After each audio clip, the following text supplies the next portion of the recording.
येत्या काही दिवसात मान्सून राजा देशाच्या दक्षिण किनारपट्टीला धडक देईल आणि बरसायला सुरुवात करेल।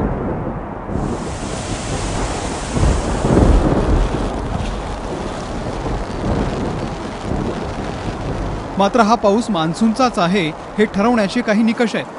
त्यातला पहिला निकष केरळ आणि कर्नाटक किनारपट्टीवरती असलेली ही केंद्र ठरवतात। इथली अशी 14 केंद्र आहेत।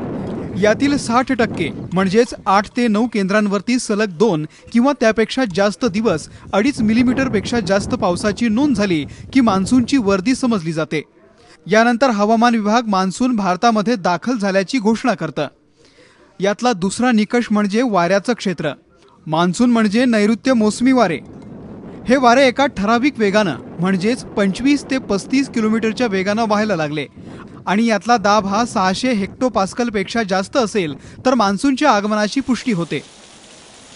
यातला तिसरा निकष म्हणजे बहिर्गामी दीर्घतरंग प्रारण। सोप्या भाषेत ऊर्जा आणि उष्णतेचं होणारं वहन आणि पावसातील अनुकूल स्थिती। उपग्रहाद्वारे याचा अंदाज घेतला जातो। पाऊस, वारे आणि त्या भागातील अनुकूल स्थिती हे तीनही निकष जुळून आल्यानंतर हवामान विभाग मान्सून दाखल झाल्याची घोषणा करतं। शिवाय जूनच्या पहिल्या आठवड्यात आलेला मान्सून देशाच्या उत्तरेच्या बाजूने कसा पुढे सरकतो यावर त्याची प्रगती ठरते।